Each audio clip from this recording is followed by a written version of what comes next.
Donc je redis bonjour à tous, soyez les bienvenus dans ce lieu. Dans Philippiens 3, verset 1er, Paul disait « Je ne me lasse point de vous écrire les mêmes choses ». Pour certains, ça pourrait être une mauvaise nouvelle. Le frère va nous prêcher encore les mêmes choses ce matin.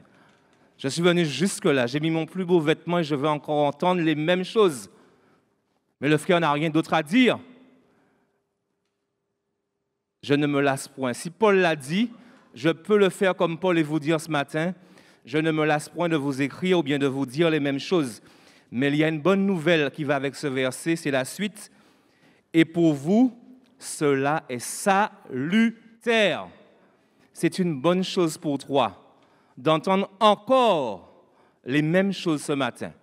Parce que je ne vais rien raconter d'extraordinaire, même si la parole de Dieu est toujours extraordinaire, mais je ne vais rien ajouter de nouveau à ce que vous avez déjà entendu et même de ma bouche. Dans Luc 4, versets 1er à 13, nous pouvons lire ce texte que vous connaissez. Jésus, rempli du Saint-Esprit, revint du Jourdain et il fut conduit par l'Esprit dans le désert où il fut tenté par le diable pendant 40 jours. Il ne mangea rien durant ces jours-là et après qu'ils furent écoulés, Jésus eut faim. Le diable lui dit, « Si tu es fils de Dieu, ordonne à cette pierre qu'elle devienne du pain. » Jésus lui répondit, « Il est écrit, l'homme ne vivra pas de pain seulement. »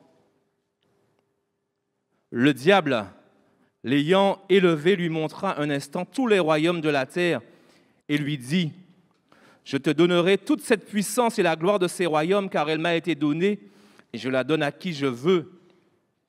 Si donc tu te prosternes devant moi, elle sera toute à toi. » Jésus lui répondit, « Il est écrit, tu adoreras le Seigneur ton Dieu et tu le serviras lui seul. » Le diable le conduisit encore à Jérusalem, le plaça sur le haut du temple et lui dit, « Si tu es fils de Dieu, jette-toi d'ici en bas, car il est écrit, il donnera des ordres à ses anges à ton sujet, afin qu'ils te gardent, et ils te porteront sur les mains, de peur que ton pied ne heurte contre une pierre. » Jésus lui répondit et dit, « Tu ne tenteras point le Seigneur ton Dieu. » Après l'avoir tenté de toutes ses manières, le diable s'éloigna de lui.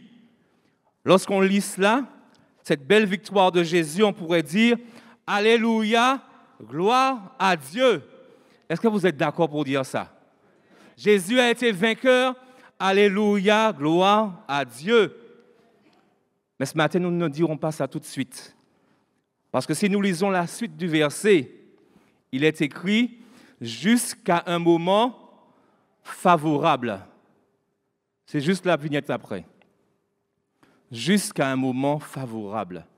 Après l'avoir tenté de toutes ses manières, le diable s'éloigna de lui jusqu'à un moment favorable. Tu as peut-être été vainqueur du diable. C'est normal que tu te réjouisses, mais reste vigilant.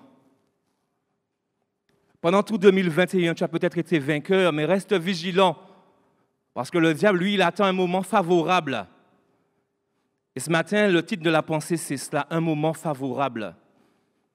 Vous voyez cet homme-là avec son sourire, un sourire malicieux, avec sa belle montre, et le diable, parfois, il est comme ça. Encore attendez-vous. Je dois là où gagner moins, mais encore attendez-vous.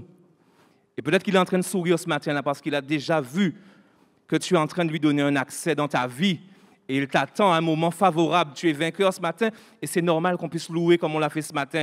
Loué sois-tu, Seigneur, gloire à Dieu. Mais sache qu'il reviendra à un moment favorable. Et on peut se poser la question, est-ce que nous ne sommes pas justement à un moment favorable?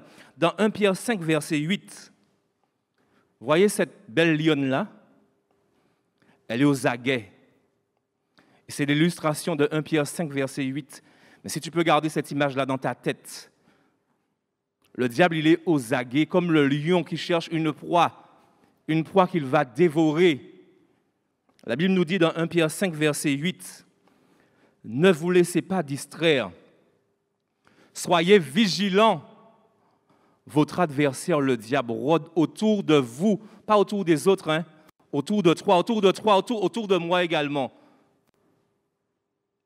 Comme un lion rugissant. Il cherche quelqu'un qui se laissera dévorer. Parce que le diable n'a pas autorité sur toi. Par contre, je peux lui donner autorité sur moi.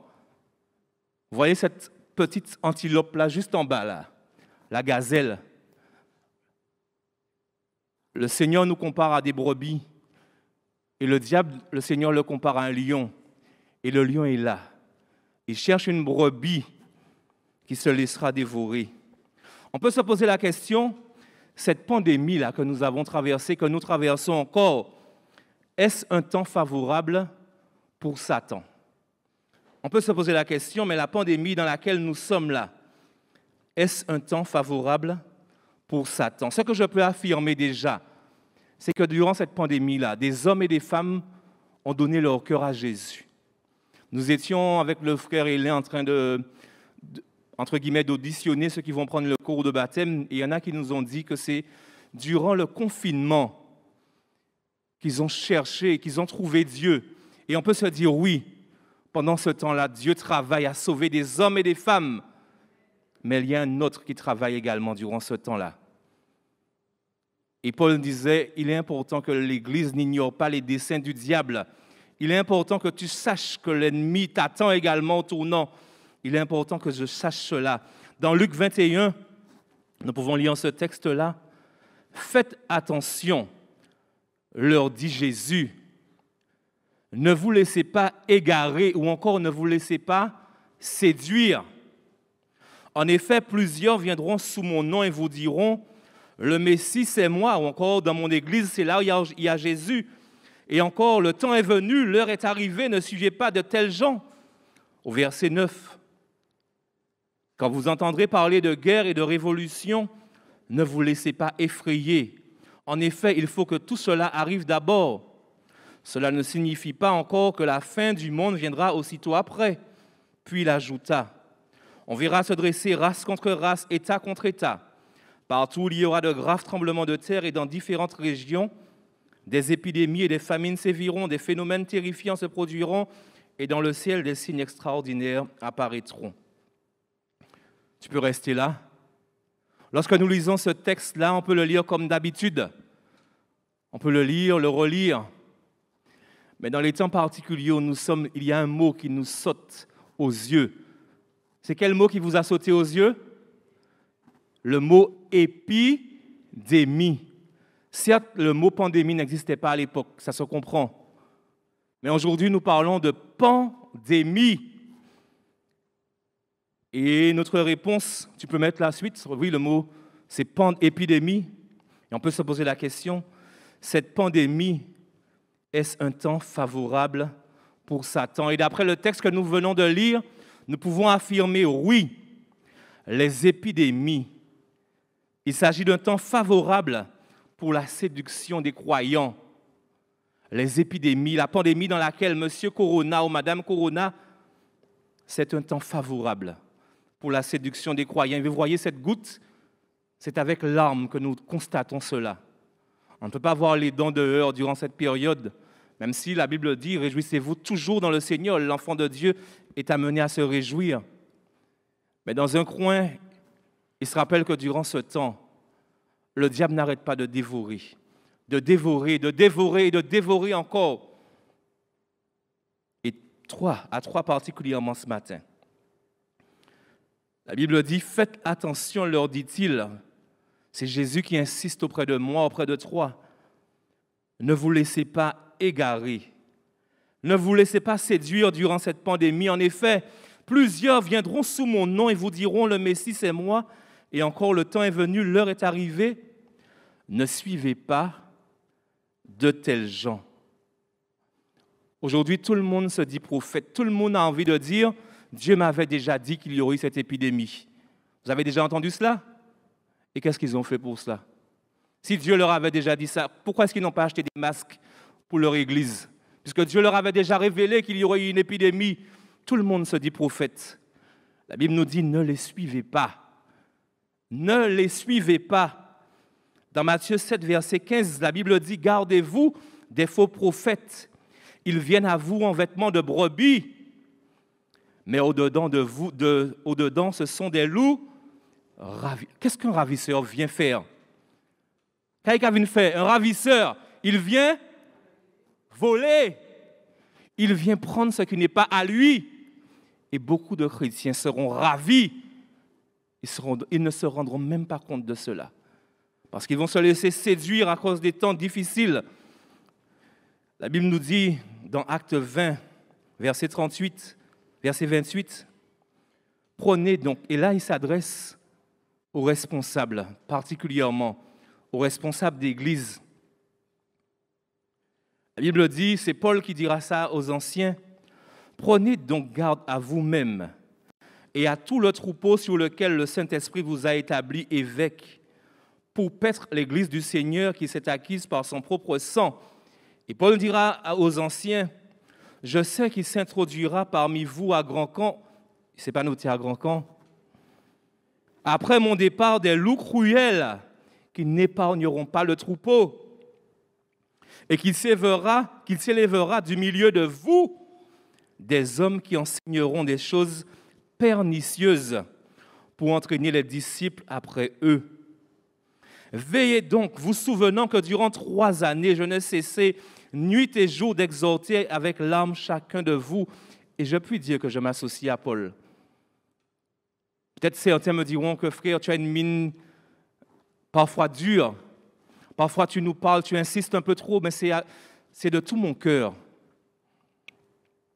Parce que cela, ça fait mal de voir des personnes qui étaient debout avec nous, à nos côtés, et qui se sont laissées ravir, qui se sont laissés séduire.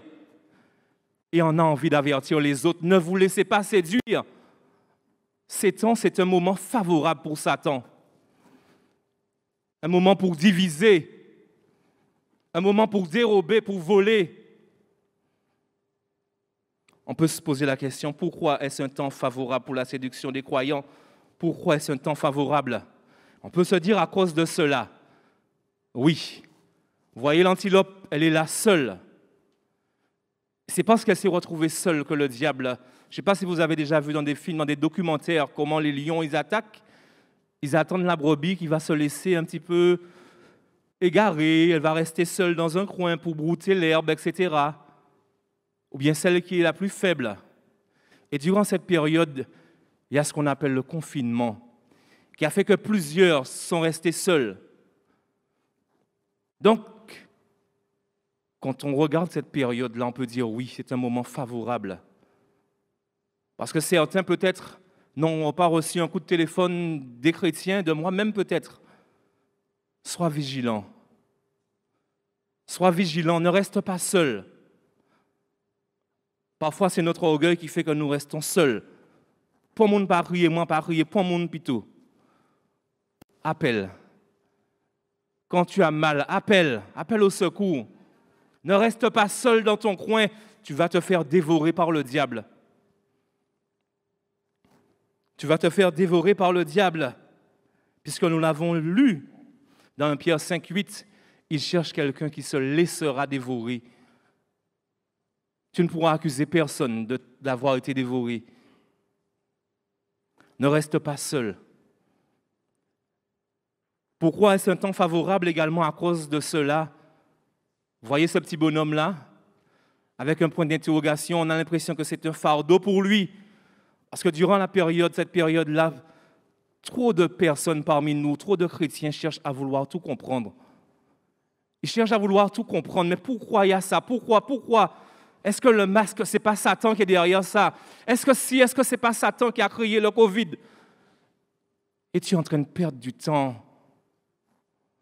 Il y en a qui ne viennent pas simplement parce que pour eux, le masque, je ne les méprise pas. Ce n'est pas du mépris. Je veux nous mettre en garde.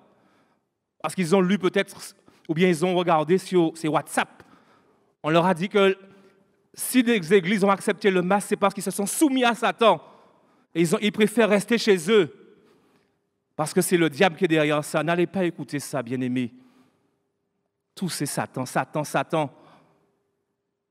Arrête de te poser des questions. Et c'est bien si tu es là ce matin, c'est parce que tu as arrêté de te poser autant de questions. Je voudrais vous dire de la part de Dieu, c'est bien. Parce que vous voulez pas vous laisser dévorer par le diable.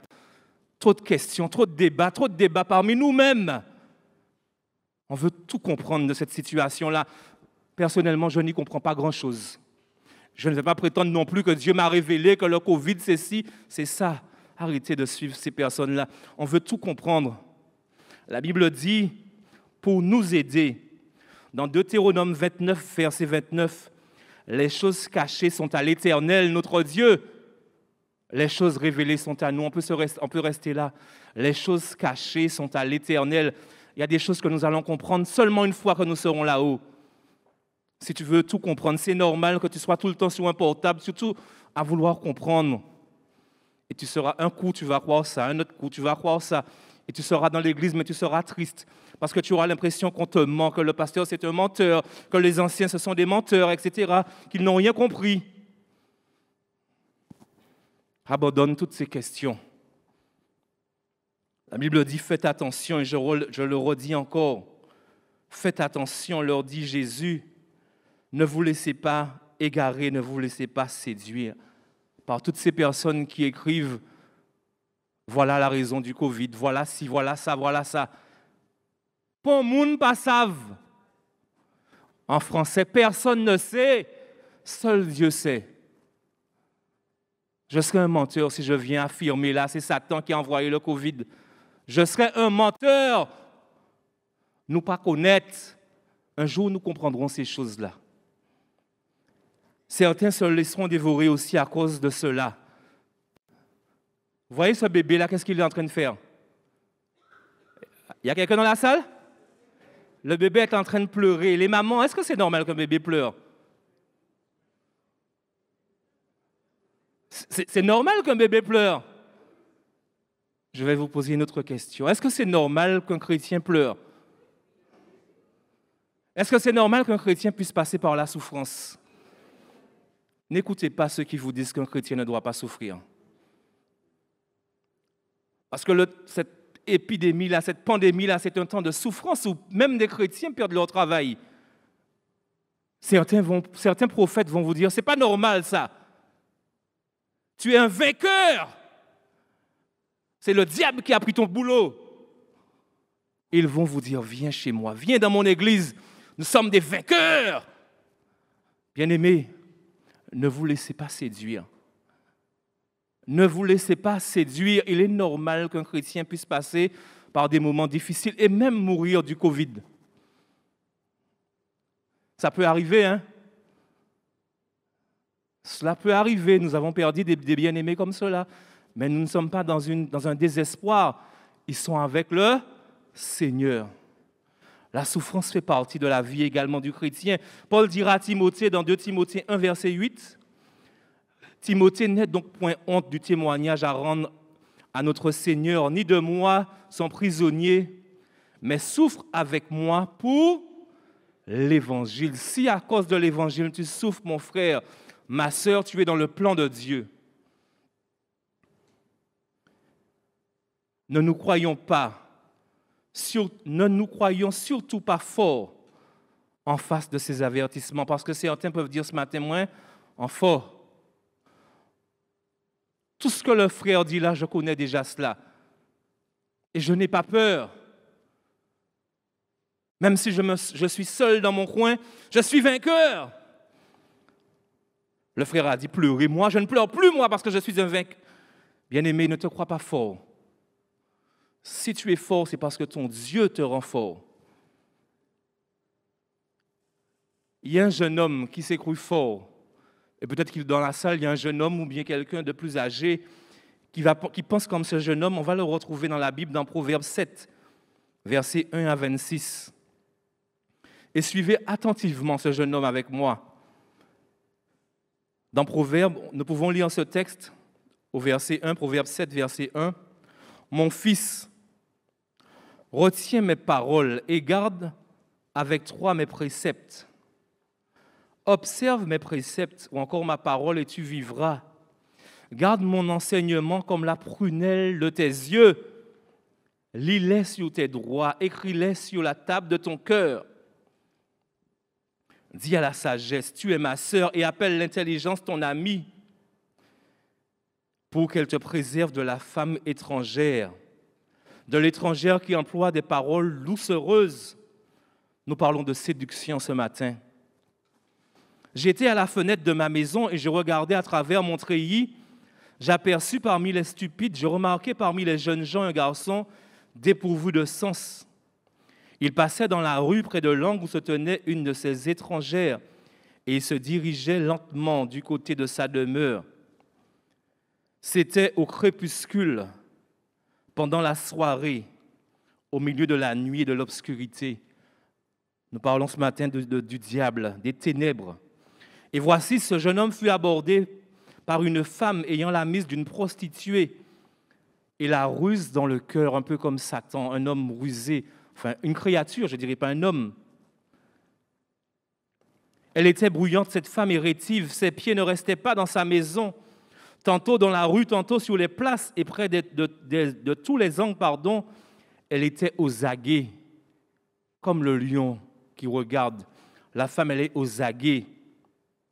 Elle le saisit, la femme prit ce jeune homme et l'embrassa, et d'un air effronté, et lui dit, et suivez bien ce qu'elle va lui dire, « Je devais un sacrifice d'action de grâce. » Elle va employer des paroles spirituelles.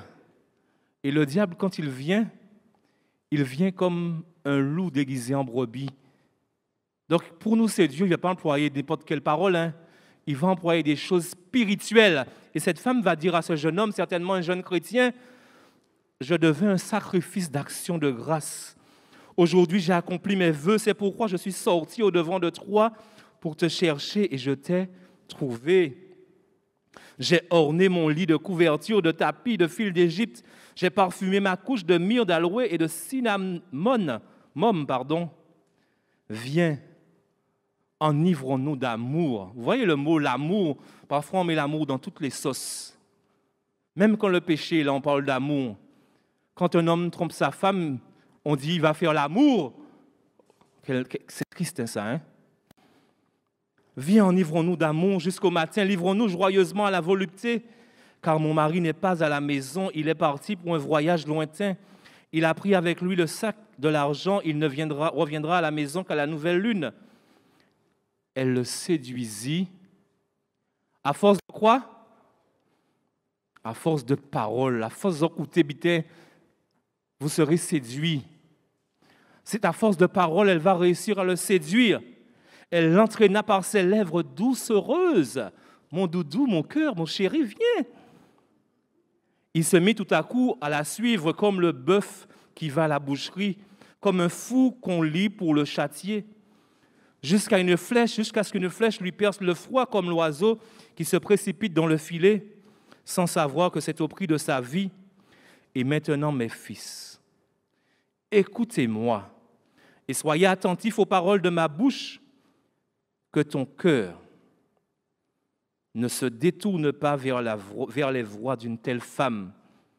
Ne t'égare pas dans ses sentiers.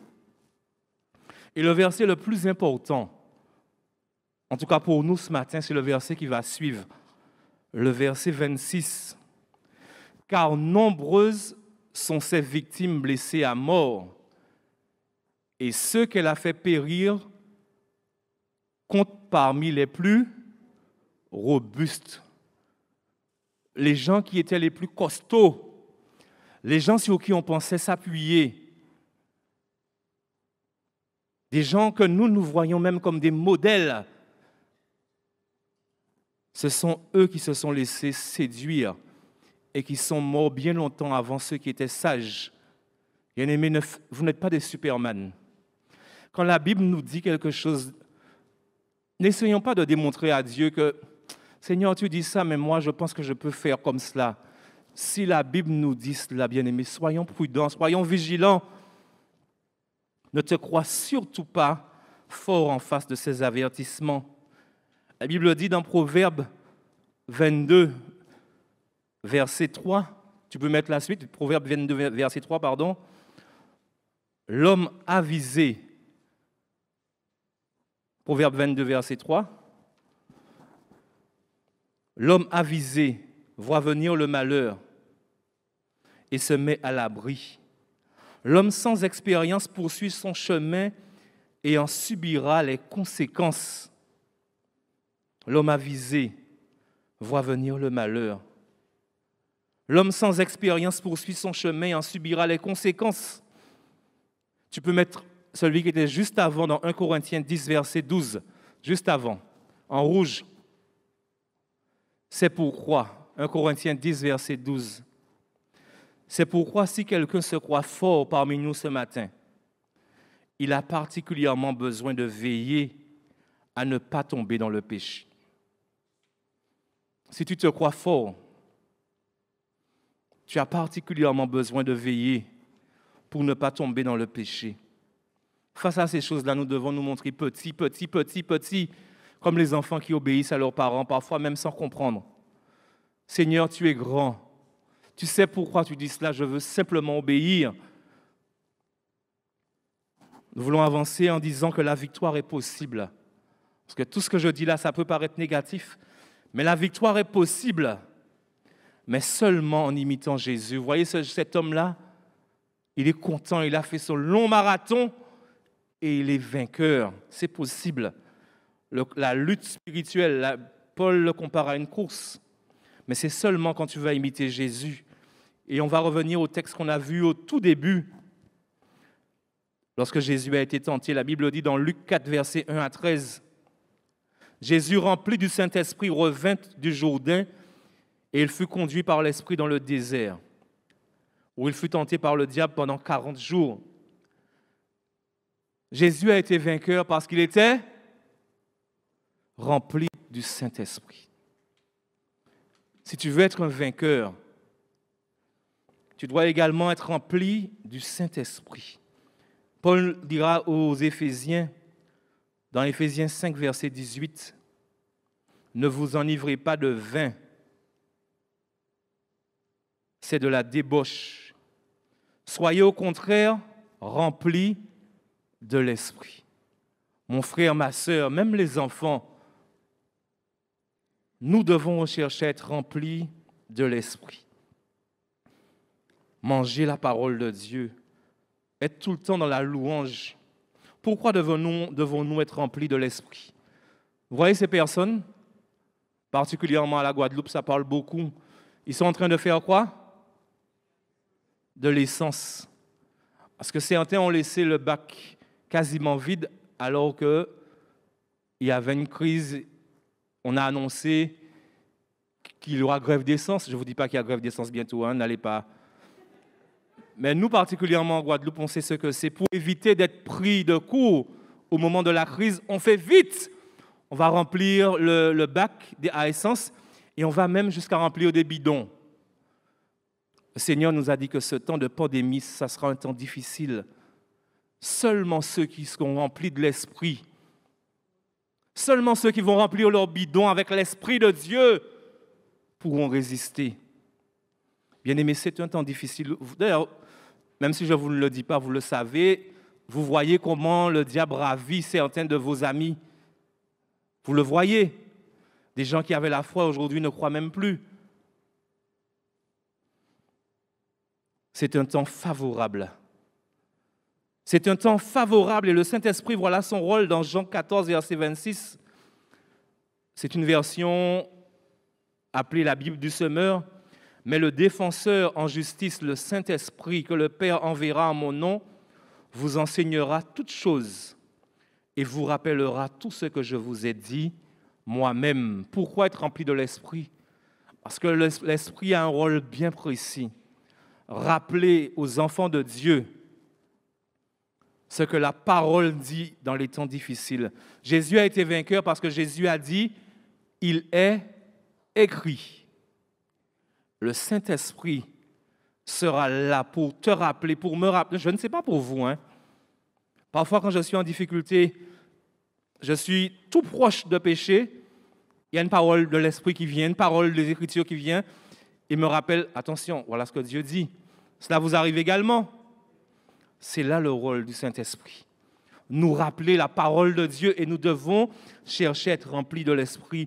Voulez-vous être victorieux dans ces temps favorables à la séduction? La réponse, elle est simple. Aimez lire et écouter la parole plus que tout, nous devons aimer lire et écouter la parole de Dieu plus que tout. Quand je dis écouter, parce que peut-être dans la salle, il y a des personnes qui ne savent pas lire, mais désormais, la Bible se vend en audio. Tu peux l'acheter et l'écouter. Tu peux la trouver également gratuitement sur Internet, te faire aider par un jeune. Il va te donner ça peut-être sous clé USB, sur CD, peu importe. Mais aujourd'hui, la parole de Dieu elle est accessible à tous. Nous devons la lire, l'écouter et plus encore la méditer. Dans Josué 1, verset 1 à 9, verset 8, pardon. Voilà ce que le Seigneur dira à Josué. Que ce livre de loi ne s'éloigne point de ta bouche et médite-le jour et nuit pour agir fidèlement selon tout ce qui est écrit. C'est alors que tu auras du succès dans tes entreprises. C'est alors que tu réussiras, et je peux même rajouter, c'est alors que tu seras vainqueur dans cette pandémie. Jésus a répondu, il est écrit. Jésus n'a pas dit autre chose au diable. Il est écrit. Il n'y a pas si longtemps, j'étais avec les jeunes de la jeunesse. J'étais tellement émerveillé par eux parce que j'ai vu combien ils aimaient la parole. Moi, je pensais venir et leur dire, voilà, vous devez aimer la parole. Mais nous avons fait un échange et j'ai vu combien les jeunes de notre assemblée, en tout cas ceux qui étaient là, ils avaient du répondant. Je veux encourager les autres jeunes, les enfants également, quand tu auras envie de voler la confiture ou autre, parce que tu auras lu dans la Bible, tu ne voleras point, la confiture de maman restera là et maman sera surprise. Parce que la parole de Dieu, voilà ce qu'elle fait en nous. Quand un jeune homme est tenté, il voit, quand je dirais une belle dame, il n'y a pas de vilaine femme, mais il est tenté, il veut faire comme les autres. Mais quand il va se rappeler que les relations sexuelles, c'est pour le mariage, parce qu'il aura lu ça dans la Bible, le Saint-Esprit lui donnera la force de résister. Rapidement, puisque le temps a passé, je veux vous donner, en tout cas essayer de vous donner envie de manger la parole de Dieu. Regardons les vertus des Saintes Écritures. La Bible est d'abord pour toi et pour moi une nourriture. Est-ce que tu en es conscient? Je sais que le 24-25, nous avons bien mangé. Ça, c'est une nourriture, enfin j'espère. Peut-être que parmi vous, malheureusement, les temps sont tellement difficiles, je viens de le dire, et vous passez par des moments difficiles. Je ne veux point mépriser votre souffrance. Mais pour certains, vous avez bien mangé. Mais la parole de Dieu, elle est également une nourriture. Jésus leur dit, je suis le pain de vie. Mais puisque nous parlons de séduction, juste attention tout de même, parce qu'il y a un danger. Parce que je ne voudrais pas qu'en sortant de ce lieu, tout le monde puisse se rouiller vers encore un plus grand danger. C'est le danger, celui-là. Vous voyez ce bébé? Il a faim, j'ai envie de dire. Et il se dirige sur un ordinateur. Est-ce que c'est la place d'un bébé? Il y a des personnes, notamment qui ont pris le baptême récemment et qui ne sont déjà plus dans l'église. Parce qu'ils ont cherché au lieu d'aller dans la parole de Dieu simplement, comme leur avaient dit les conseillers qui sont dans la salle, on leur avait demandé de lire, commence par lire les évangiles, Matthieu, Marc, Luc, Jean. Mais ils n'ont pas voulu, ils ont dit non, je suis déjà grand. Ils ont été sur Internet et commencé à regarder prophète un tel, parce qu'un autre lui a dit, regarde celui-là, il dit des choses extraordinaires. Et ils ne sont plus. Ils ont voulu manger de la nourriture déjà pas potable, pas potable déjà, avec des bactéries dedans, mais en plus de la nourriture solide. Les bébés spirituels. Ce n'est pas un mépris lorsque la Bible t'appelle un bébé spirituel. Tu viens de prendre naissance. Accepte les conseils que tu as reçus. Et même nous, qui nous croyons des grands spirituels, la Bible nous dit qu'il faut être comme un enfant pour entrer dans le royaume des cieux. Donc, comme dirait Pierre, dans 1 Pierre 2, verset 2, « Désirez comme des enfants nouveau-nés le lait spirituel et pur, afin que par lui vous croissiez pour le salut. » On va regarder que la Bible également, la parole, c'est un carburant pour notre esprit. La vignette verte, un carburant pour notre esprit. La Bible dit dans Romains 10, verset 17, « La foi vient de ce qu'on entend et ce qu'on entend vient de la parole de Christ. » Veux-tu avoir la foi? J'essaie à nouveau. Veux-tu avoir la foi? Mange la parole de Dieu. Mange la parole de Dieu. Quand tu passeras par l'épreuve, tu vas te rappeler que Romains 8, verset 28 dit « Nous savons du reste que toute chose concourt au bien de ceux qui aiment Dieu. » Alors quand tu passeras par une difficulté, tu te rappelleras, la Bible dit que toute chose concourt à mon bien. Alors que même si que ça me fait mal aujourd'hui, mon Dieu permettra que je sois victorieux. Même si je pleure aujourd'hui, même si je perds mon travail aujourd'hui, Dieu est capable de me donner plus. La parole de Dieu est aussi un médicament. Je vais vous donner envie de la manger, de la dévorer bientôt en 2022 et dans un médicament. Dans Psaume 39, verset 3, la Bible dit « Mon cœur brûlait au-dedans de moi, un feu intérieur me consumait et la parole est venue sur ma langue. » Combien de fois la parole de Dieu m'a guéri? Combien de fois je manquais de pardon? J'avais l'impression, on a pardonné assez. Il y a des personnes mariées dans la salle. Ça vous arrive avec votre conjoint d'avoir des petits problèmes. Mais quand on se rappelle que la Bible te dit « Pardonne 77 fois », tu vas continuer à aimer ton conjoint, ta femme, ton mari, parfois même les enfants. C'est un médicament pour les foyers, un médicament dans le travail qui nous aide à nous soumettre à un patron, parfois même difficile, parce que parfois, on a des patrons difficiles. On a envie de leur dire n'importe quoi. La Bible nous dit, même avec ceux qui sont durs de caractère, nous devons nous soumettre. Et quand on le fait, après nous voyons combien Dieu est fidèle. Nous l'avons chanté. Il me reste 5 minutes, même pas tout ça, parce que j'ai des annonces à faire, donc j'accélère. La parole de Dieu, c'est aussi un outil pour notre sanctification. Tu veux être saint devant Dieu? Est-ce qu'il y a des personnes qui veulent être saints devant Dieu? En tout cas, rester dans la sanctification placée par Jésus-Christ.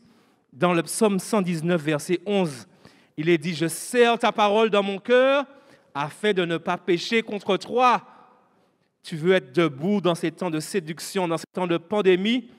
Serre la parole de Dieu dans ton cœur afin de ne pas pécher, afin de ne pas être séduit. La parole de Dieu est aussi un guide. Vous voyez la boussole?